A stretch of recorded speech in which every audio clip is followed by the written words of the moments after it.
Welcome to the Barbell Strategy Podcast, where we talk about coaching, training, and all things strength and conditioning to help the fitness athlete, CrossFitter, and the coach. Please share and enjoy.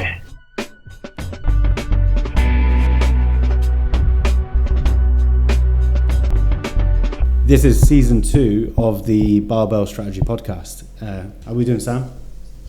Good, Luke. How are you? All good here. Recovered from wedding season? Something like that, although I do have my my honeymoon in a couple of weeks. So yeah, well, let's try and get these all recorded once, and then I can enjoy Japan for a few weeks afterwards. Definitely. Get on that sushi. Exactly. All right, so what we're going to do for this podcast is, well, for this season, is we're going to have a theme around strength. And we're just going to open up this episode with a little bit more of a casual episode, maybe not many actionable takeaways coming from this one. And we're going to discuss our own strength training and our own journey as athletes, but then also what we've done as coaches too, because in the previous podcast, I think it was episode 3 of season 1, we spoke about how we both overemphasized strength training a fair amount and how we go about it a little bit differently. So we're just going to talk about that so you have a little bit of I would say an understanding of where we're coming from. And then in the following episodes, we're going to start to discuss things around how strong you actually need to be to compete in CrossFit. Could we consider CrossFit more of a strength sport with some sort of endurance elements to it, or is it more of an endurance sport with, some strength and skill prerequisites? We'll be talking about some of the different methods that you can also use with strength development for CrossFit. But this topic and this theme is obviously going to be a lot wider than that. So this is also going to be very applicable for people who are just working with general population. Maybe you're working with some hybrid athletes, you're working with some team sport athletes, something like that. So Sam, let's talk about your early days at David Lloyd, where was it about strength training, or was it just about getting jacked? Honestly, it was 100% about getting jacked. But that came from the environment that I'd come from, like obviously growing up playing rugby. I was always one of the smaller ones anyway. So it was about how do you get, it wasn't about how, especially at that age, you're not thinking about what's going to make me the strongest, you're thinking about what's going to make me the biggest. And at 16, 17, in your head, the bigger you are, the stronger you are. You've not got that understanding around what strength actually looks like, and especially around what kind of strength is actually useful for the sport that you're going to play. So for me, when I started out, it was very much about hypertrophy, and obviously it doesn't take much research to find out that, okay, well, if you're training for hypertrophy, then you're doing your sets of 8 to 12, 3 to 4 sets, 90 seconds rest. And I was just doing that. Like as we said at the start of the last podcast, or last season, on every exercise under the sun, 5 times a week. It was very much complete scattergun approach, no targeting, no variation. It was just on a Monday, we do these 10 exercises for 4 sets of 8, and each week, just trying to add a kilo to each exercise. And I must have stuck with that for a good, until, I don't know how many years, but until I started doing CrossFit and realised that actually there's another way here. When what was your first gym membership? When did you start training? First gym membership, I was about 16. Yeah. And it was at the tennis club that I used to go to, and they did like a student membership, so it was super cheap. They didn't have loads of equipment, but they had a barbell, they had dumbbells, which was a step up from just doing push-ups and sit-ups in your bedroom. And that's how it started. And to be fair, I must have put on the best part of 35 to 40 kilos in the space of about 2 years from a combination of... What? That, yeah. Bear in mind though, this is between ages of 16 and 18, so you're also, peak hormonal teenage boy. So I'm sure that played a factor too. But when I joined that gym, I weighed about 60 kilos. Jesus Christ. And then by the time I got to uni at 18, and this was obviously just before I started CrossFit, I was up to about 100 kilos. And that's just from a combination of that training style, just training for pure hypertrophy. Mate, people take Trent up to their eyeballs and they would not be able to put on 40 kilos. But I was starting from a low point, like 60 kilos for a 16-year-old boy is light. Do you know what I mean? Whereas obviously 100 kilos for an 18-year-old is on the heavier side, but you're going through that development generally, physically. Did you go through a growth spurt at that stage? No. I was already peak height. All right. 5'11" and 3/4. So it was pure just like muscles. Well, there was some body fat in there too, but it was purely just muscle gain. For that 40 kilos, and it wasn't good for me. Like physically, I'd got to the size that I thought I needed to be to play rugby, but along the way, I think I put too much of an emphasis just on pure size, and I definitely lost speed and a little bit of agility along the way. But again, at that age, I wasn't really thinking, how am I going to be the best athlete? I was thinking, I'm fed up of being the smallest on the pitch. How do I get bigger so that I'm not the smallest on the pitch anymore? You know?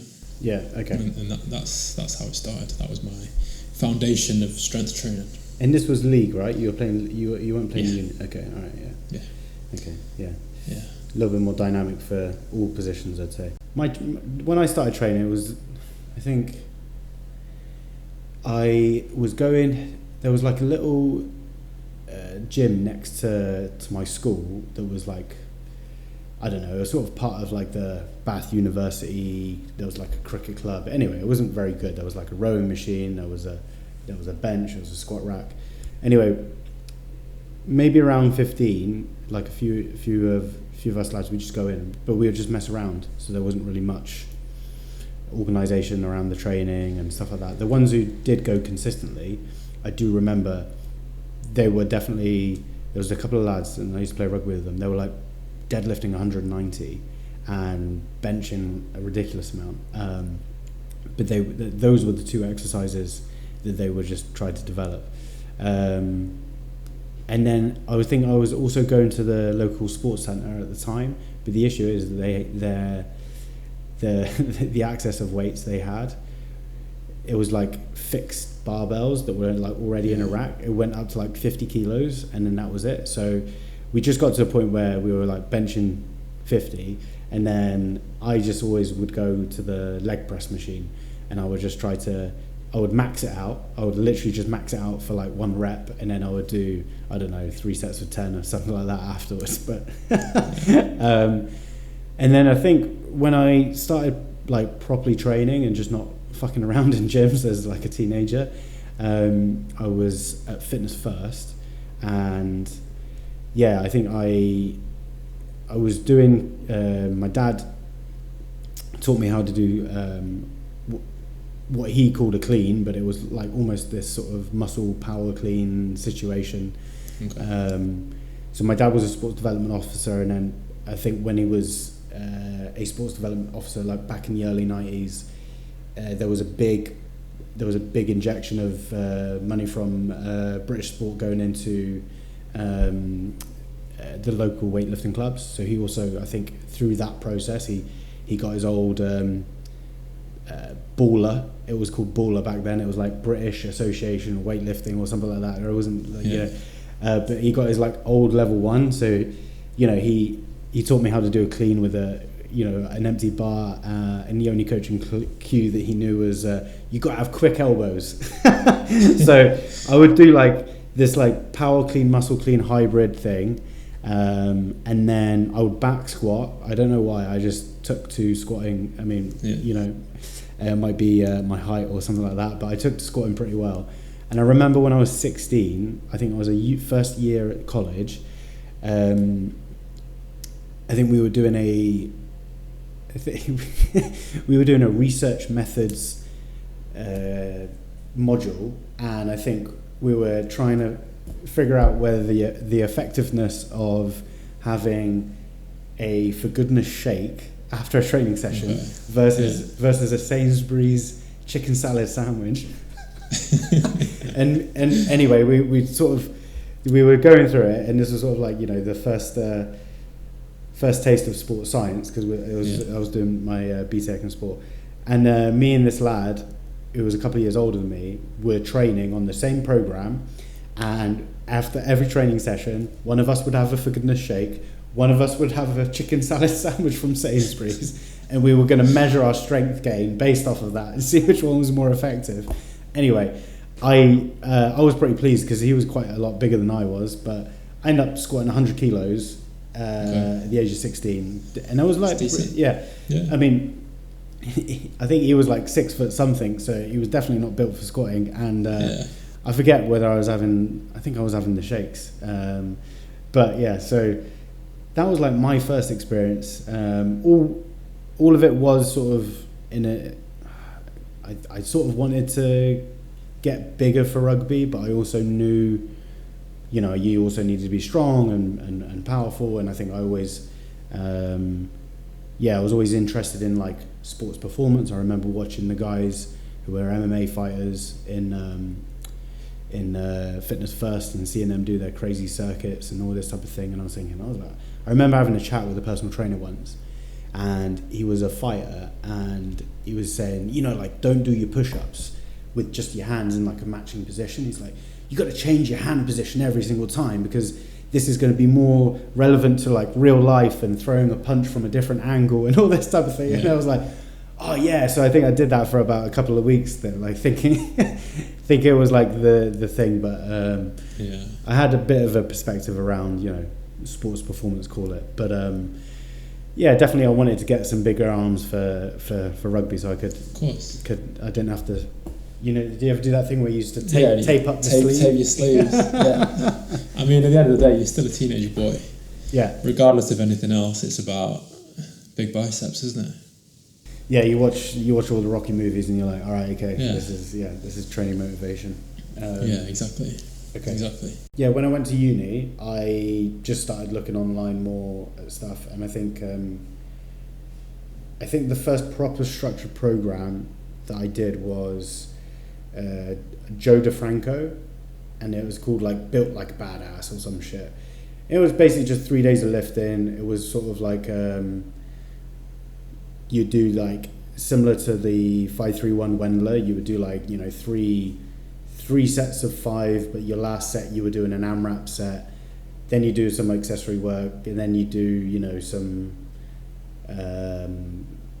I remember like it was like, you know, do these like power shrugs and stuff like that, and that was the first structured program that I did, and also I think maybe for about 3 weeks I tried following the strength and conditioning program from the rugby team, but I didn't like it because it was like I was having to do leg presses instead of back squats, and I was like, I don't want to do this.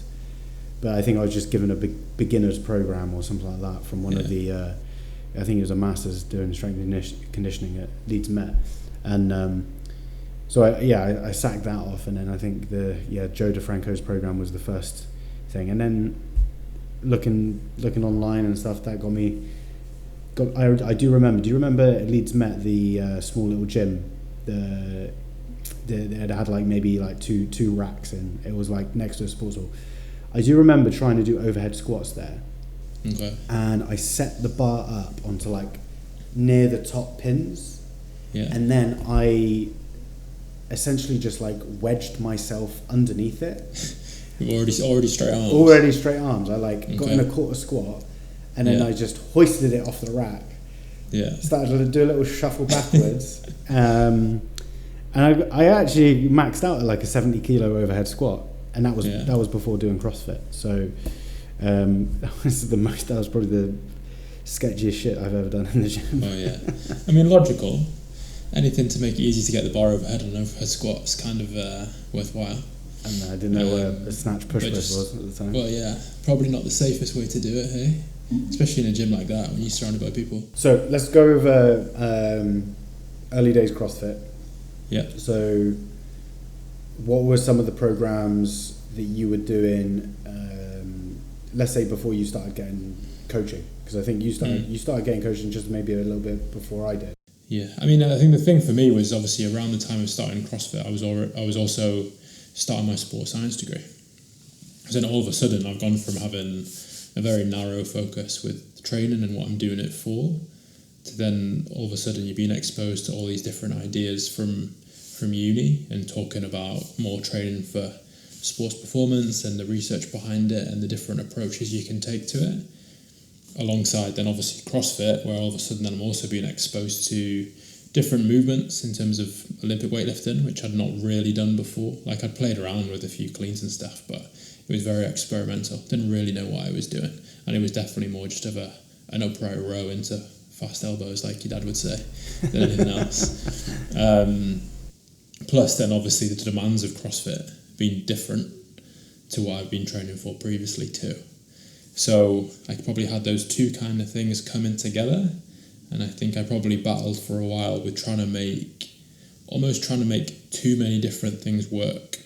So trying to, obviously, as you know, when I first started CrossFit, I'd go to David Lloyd in the morning and do my typical bodybuilding stuff, and then I'd come to CrossFit in the evening, which when you actually think about it now, doing squats and deadlifts and benching at David Lloyd in the morning and then going to CrossFit and trying to snatch was quite counterproductive in the same day. Yeah, what went through your head when you would just see the same exercises that you were doing in the morning on the same evening at CrossFit Leeds? Like, say for example, you did legs and deadlifts or whatever, and then you're doing 4 sets of 3, deadlifts at CrossFit Leeds in the evening. Like, were you like, oh, I'm going to take it easy on this, or?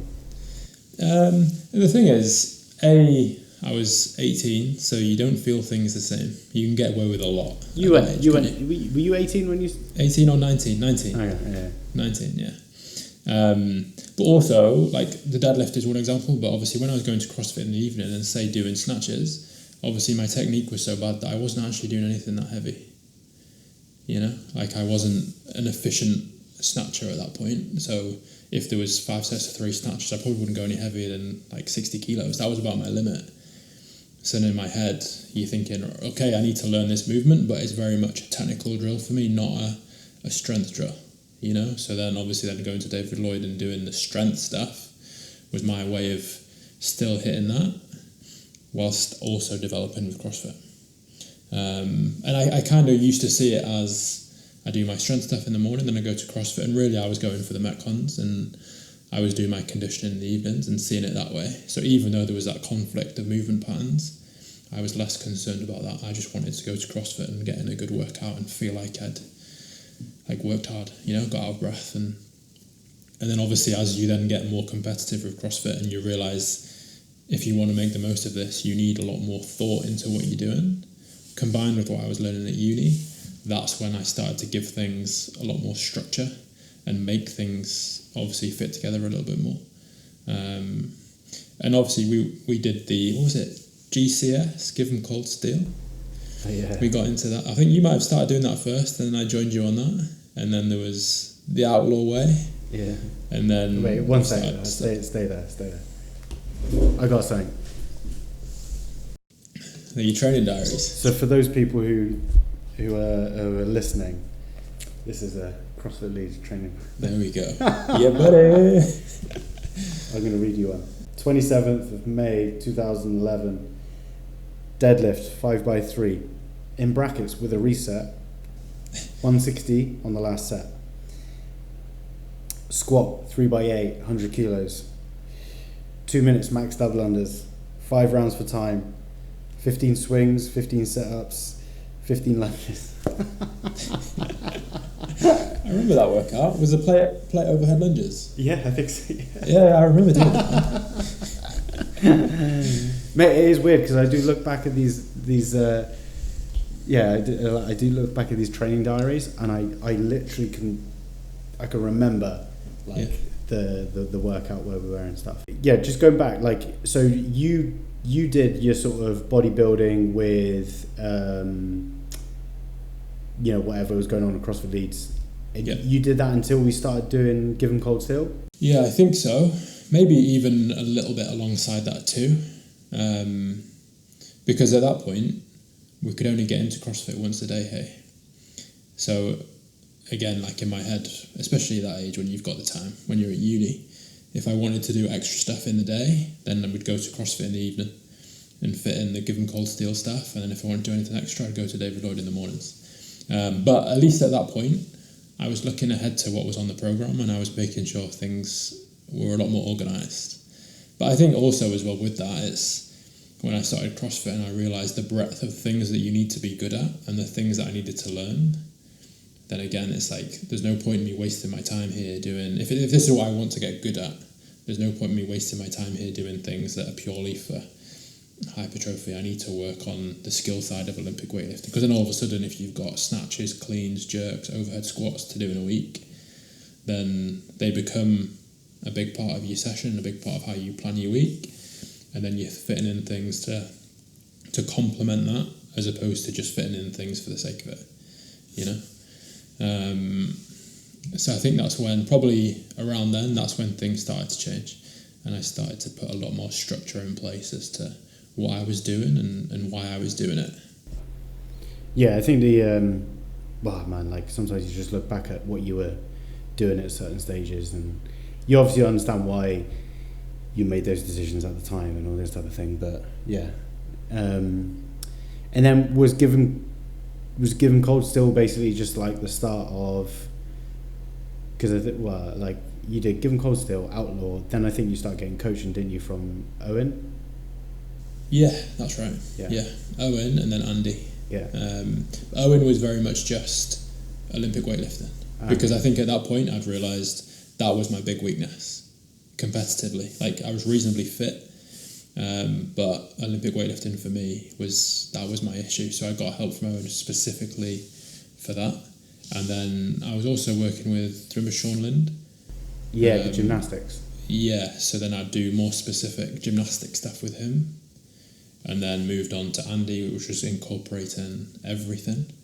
And that, again, it just gave that fluidity to your training a little bit more, because you're not trying to fit lots of different things together. Everything just follows a much more logical kind of flow. And also as well, I think it was a case of it was identifying the fact that with my Olympic weightlifting, it wasn't my strength that was the issue. You know, like, to say at that point, a good clean day was probably 100 to 105 kilos, but I was probably front squatting, you know, around the 150 mark. So it wasn't strength that I was lacking. It was the technical aspect to it, but also I think this is where me and you have always differed a little bit, is I've always probably been more of a, when it comes to like lifting, I'm relatively strong but quite slow, whereas you were a lot more powerful and a lot more efficient in your movement. And I think less powerful. That's where I needed the help. Well, yeah, now, but you need to work things that were a bit more like broad in terms of working across the strength, speed, continuum. Exactly. Yeah. Because part of it was a stimulus that I never had. When you've been doing 4 sets of 8 on everything, it's slow and it's grindy, and you're not going to get that speed development that you need for Olympic weightlifting. Yeah. You know, so that's when, and obviously that was combined with the things I was learning at uni too. But when I think specifically probably when I started working with Owen, then that's when things started to shift to a lot more. What's my weakness here? Not just what do I want to do. Do you know what I mean? Yeah. I remember that. Yeah, that was Owen had like because I think he was competing in weightlifting at the time. Yeah. Hey everyone, Matt Harvey here. I produced this podcast that you're listening to or watching just now. So if you like the way that it looks and sounds, that's partially down to me. If you've got a podcast, video, or other online project that you'd like some production help with, or even if you just want to chat through some ideas, drop me a DM or an email. My details can be found in the show notes below. Thanks so much for your time. On with the show. But looking back at these training diaries, so I remember, I think when I started CrossFit, I think pretty soon after starting CrossFit, a lot of people were starting to do 5-3-1.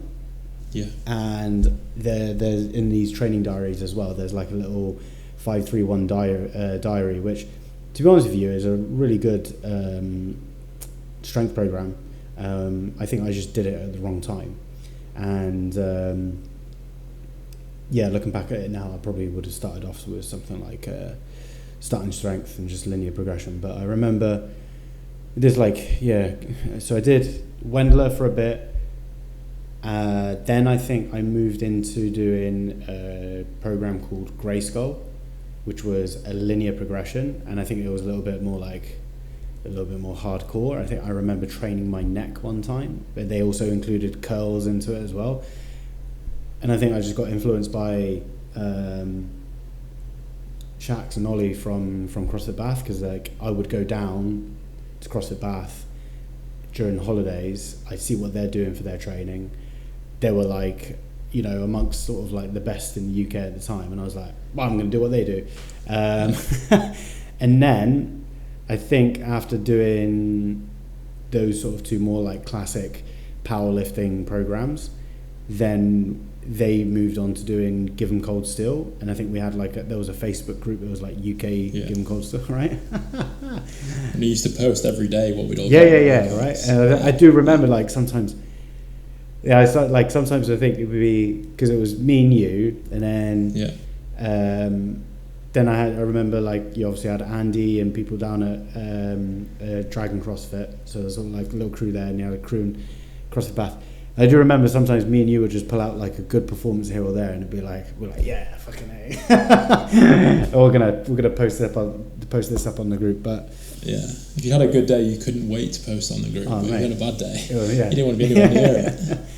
But then I think it was just we started doing a little bit more weightlifting more often. So it was, you know, it would be there was a snatch day, there was a clean day, and I think there was, you know, a couple of days a week we'd be doing Olympic weightlifting, and then everyone just, I think the whole training world. Well, not the whole track, the whole CrossFit competitors type world just moved on to Rudy Nelson's Outlaw. And I remember someone on a Facebook group, I think, they were like, this is literally just a Catalyst Athletics training cycle with some Metcon at the end of it. And looking back on it, it's like, yeah, it was, actually. Yeah. And it was actually pretty effective. And I think he used to call it, it was like limited conjugate or something like that. Yeah. I don't know. Anyway, it was just sort of... There was a twist on it, wasn't there? Yeah, there was some... there was some like influence there. Yeah. And then I think I remember just through... That was literally just weightlifting. It wasn't... From, I think, when we were doing Give 'em Cold Steel, it was... And this is how people usually go, is that the weightlifting just starts off as you do your snatches, and then you go off and you do your main strength lifts, and then you do your conditioning.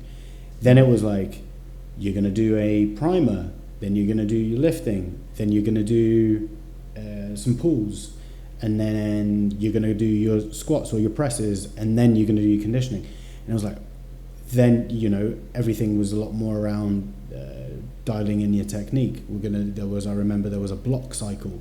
And it was like working from blocks, because this is going to develop your speed getting underneath the barbell and that type of stuff. And I think that was a pretty new thing for CrossFitters to be actually doing derivatives of Olympic weightlifting and not literally just like power snatch or squat snatch, power clean, or, you know. And then also training the clean and jerk like together as a full clean and jerk. I think that's... I remember for a long time, you know, people, if they would, what's your best clean and jerk? It would be some like power clean with a push press split jerk type thing. It was like, and I do remember actually. I think maybe you were there as well. Do you remember? There was like a little weightlifting workshop done by, I think it was Jamie Crichton. And I remember that actually, because I was like.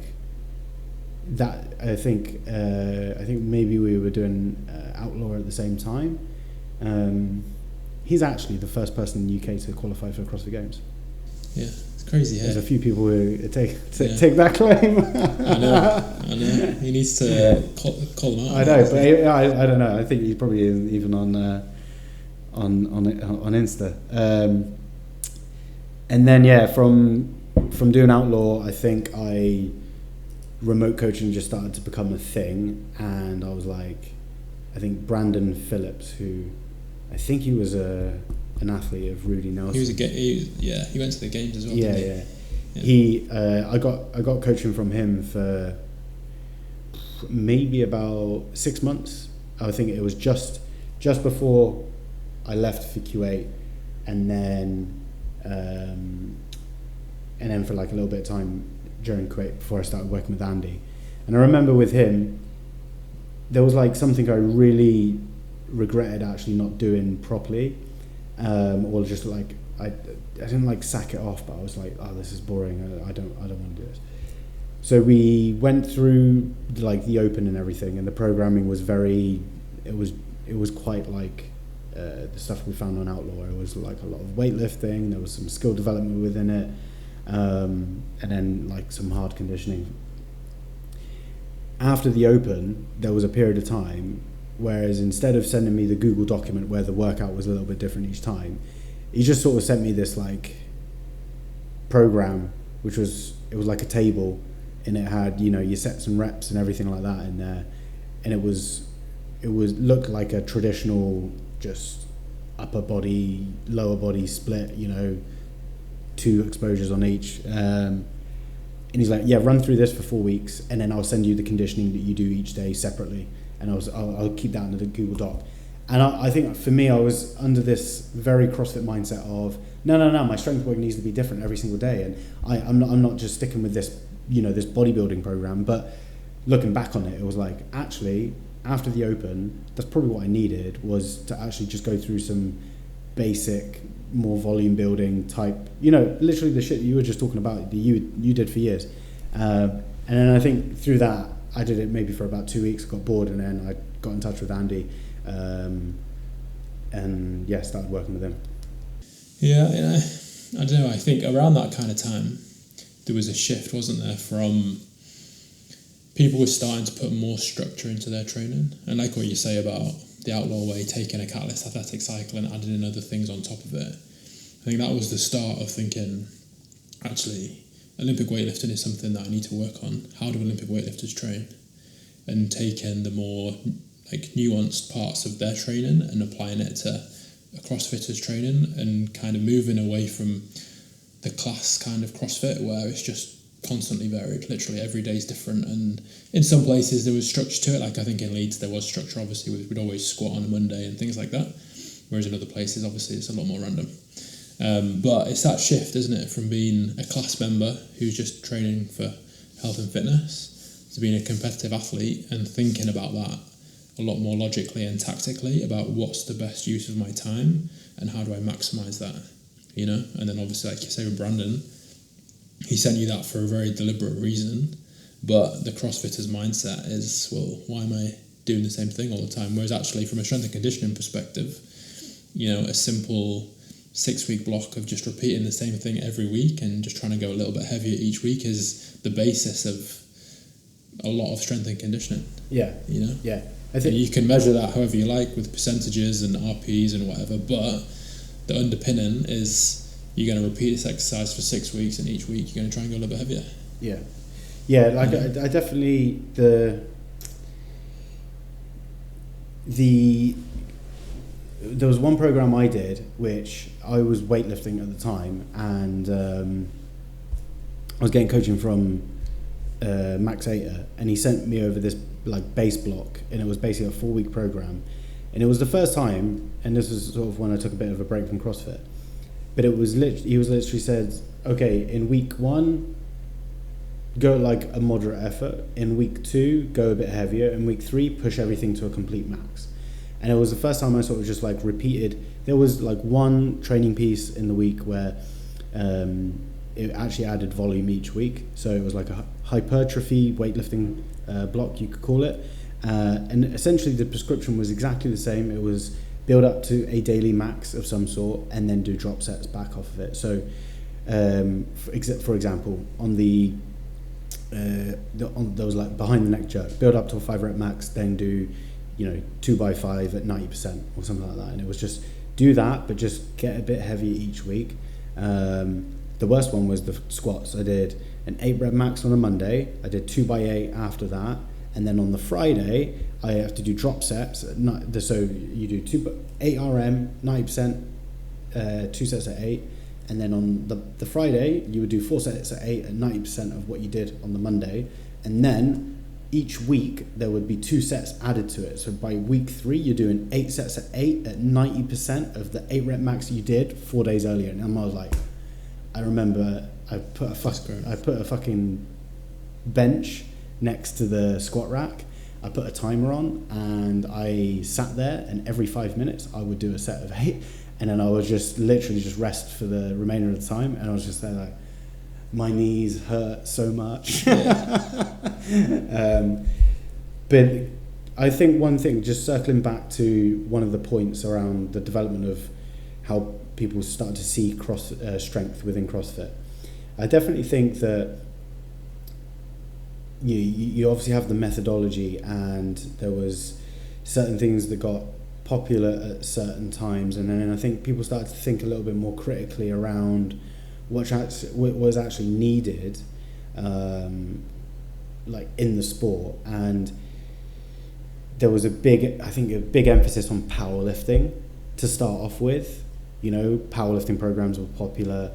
Everyone wanted to wear Chuck Taylors, shave their head, and maybe wear a fire beanie and low bar back squat and do all this type of thing. But then I think people started to realize that the demands of CrossFit and the strength demands of CrossFit are more akin to what we see in weightlifting. And you need your positions like a weightlifter has their positions. You need to approach your training somewhat more similarly like a weightlifter does. You can obviously start to draw on certain things in the powerlifting world in terms mainly sort of like the methods of strength development, but from like a more movement and skill perspective, I would say you need it more like a weightlifter. And I think one person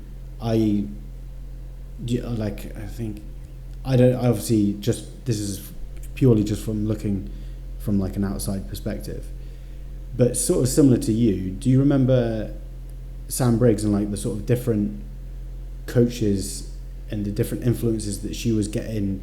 And I think it was a lot like all maybe in the sort of run up towards the point when she won the games.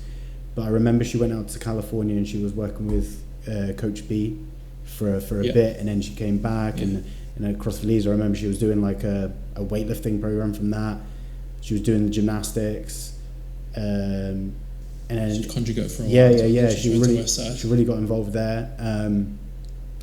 But yeah, you can sort of see where like that segmented approach was starting to come about, and then you can sort of think in the background, like whilst all of this was going on, you had the Big Dogs blog from OPT, who I think was probably the first person to actually look at it more from this holistic angle of okay, how can we develop everything? And then he obviously had like a big influence from Catalyst Athletics, from who's the guy, Charles Poliquin, and all this type of stuff, and developing that.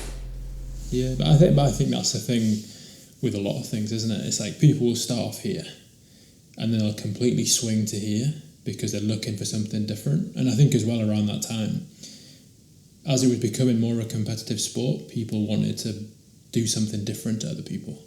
They wanted to give themselves that edge. And then gradually over time, you kind of end up somewhere in the middle, where you take the best parts of both and actually realise the best way to approach training for CrossFit is to do some of this, but mostly this.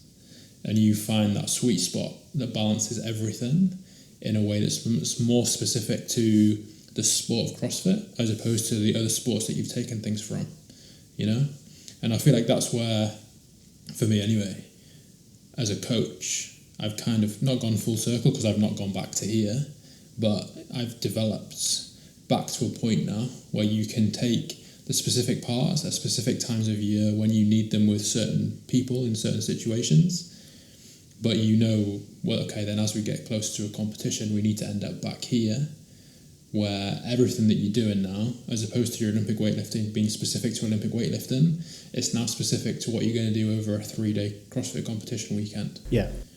And I think that's again, more recently, probably how things have shifted back a little bit from where we were in 2013, you know?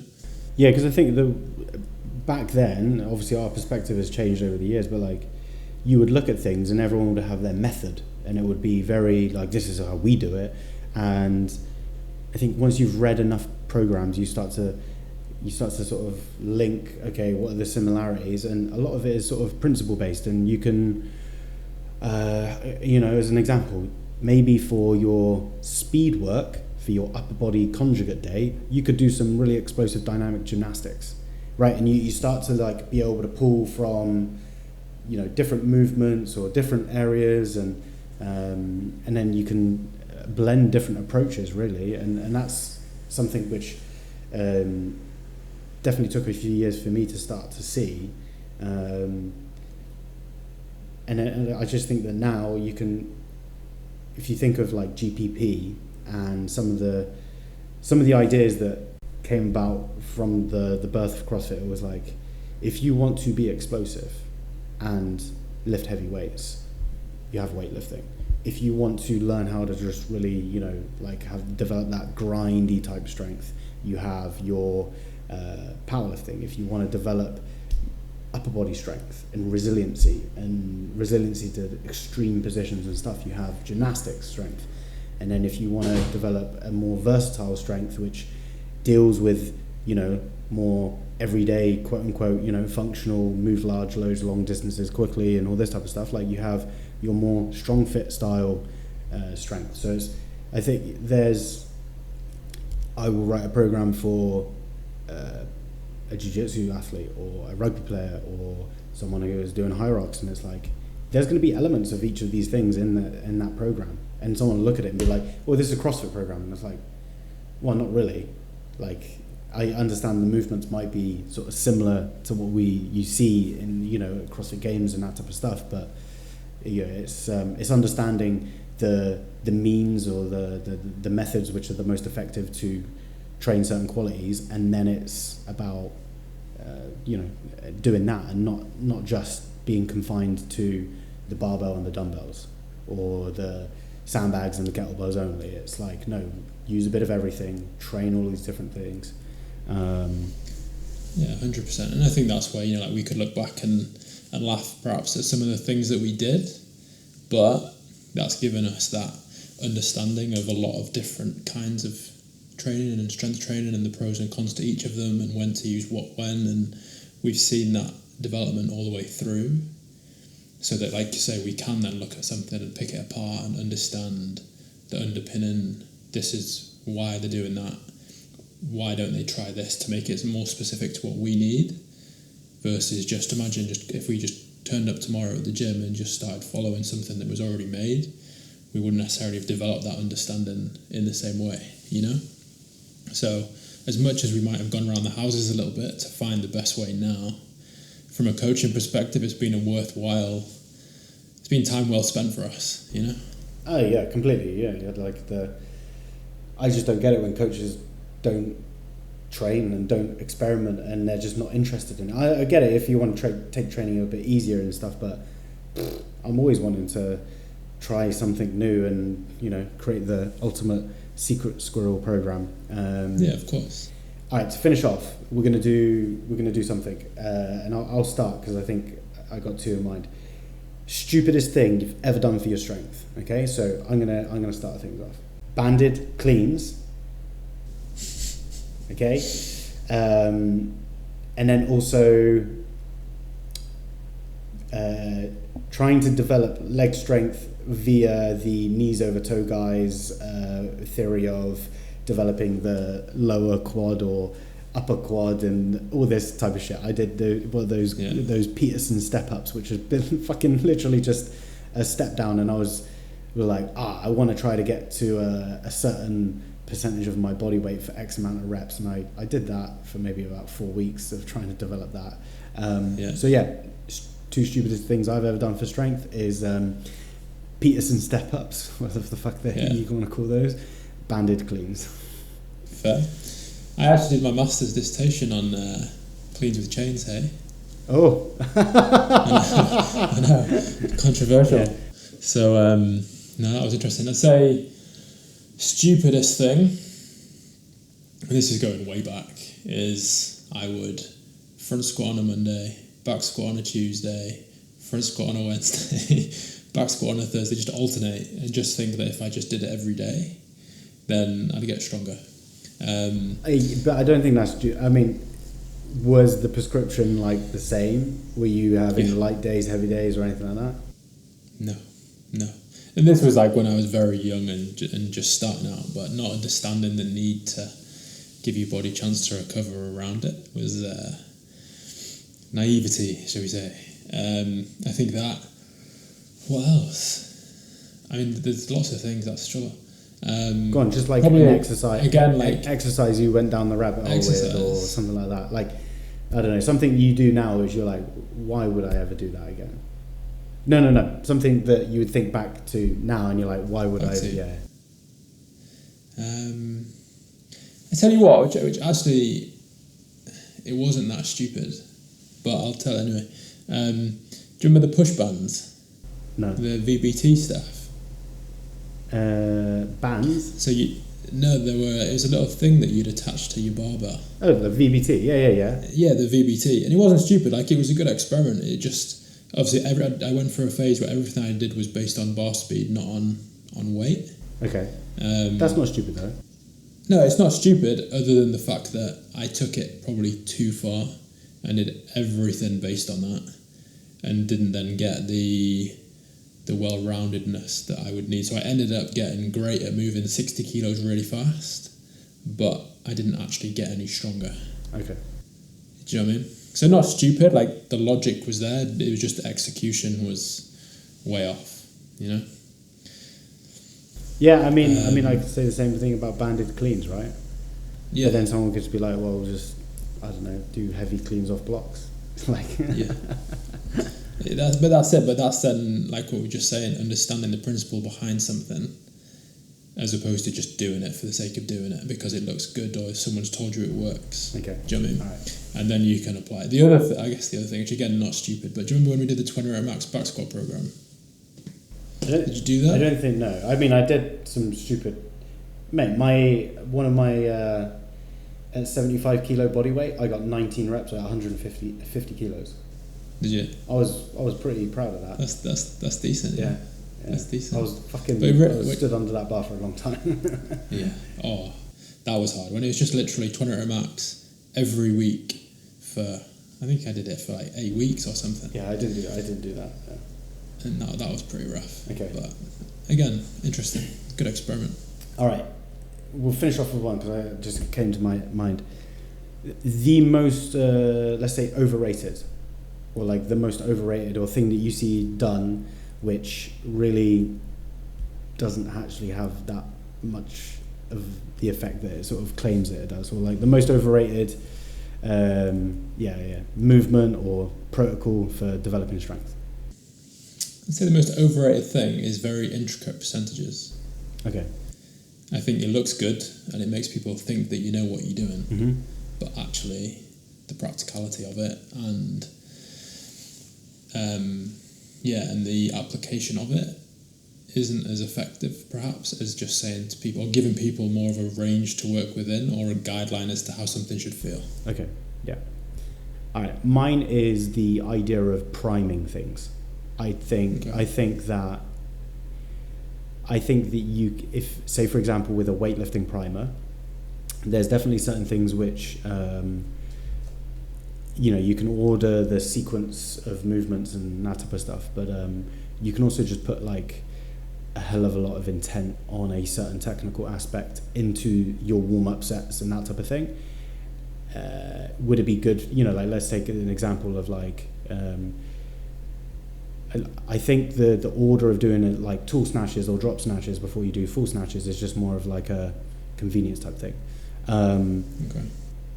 And I think it's just like a logical sequence of the program. I don't think you're doing them to better the other one. It's just you are doing something more faster and more quote unquote skill based before you're going into things that are heavier and a lot, But I think that priming is overrated.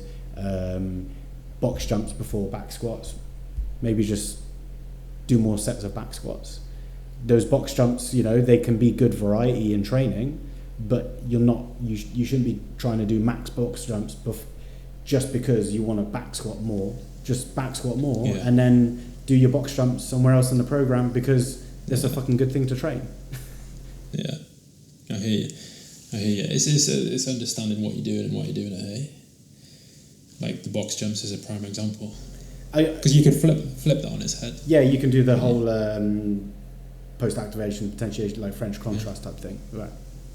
But I think it's more of a case of like those things are generally, that's just good varied training, doing lots of different things, but it's like masked in a way of, no, I'm not saying masked, but like people have they've put a lot of thought into this of the reasons why, but I think just the main benefits of why you do that type of stuff is just like it's good to do other things and work things at different speeds and at different intensities and that type of stuff. It's not something I always used to do it. I used to just be like, I need to do reverse hypers and box jumps before I go into my back squats because I need my posterior chain and my explosiveness primed. It's like, fuck no, I don't need that. Just squat.